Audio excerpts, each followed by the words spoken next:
A new exhibition featuring the Kebaya starts today at the National Museum. The Love Kebaya showcase shines the spotlight on the traditional garment, which Singapore and 4 of its neighbours have nominated as UNESCO Intangible Cultural Heritage. It will move to Gardens by the Bay and our Tampines hub later this year. Sherry Look has more. The kebaya might be a traditional garment, but it certainly isn't frozen in time.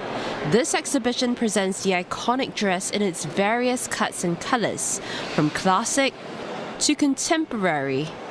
I think the big question is, how do we represent it for a new audience of younger wearers, for the whole world to see? How do we represent the kebaya for all that it's worth in terms of its what it means to us, its symbol, the values that it holds?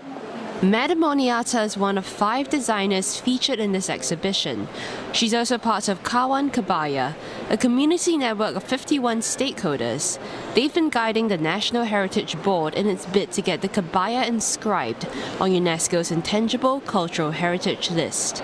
The joint nomination with Brunei, Malaysia, Thailand and Indonesia was filed in end March. The results will be announced at the end of 2024. In the meantime, showcases like this will boost the kebaya's chances. Through the exhibition, we hope to raise the awareness and deepen the appreciation of people to the kebaya. And this is an important part of our nomination to UNESCO. How do we work with communities and demonstrate the community's involvement in their support for the kebaya? Ultimately, the nomination aims to keep the craft alive by inspiring a younger generation.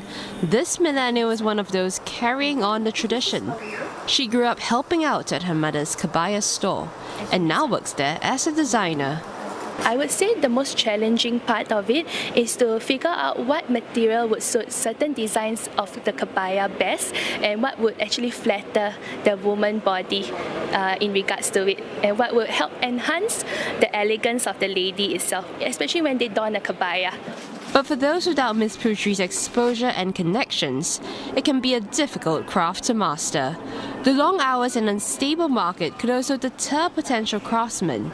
At the moment, NHB does not organise any apprenticeships for aspiring kebaya makers. Still, it hopes to encourage the young to love the craft by working with schools and students.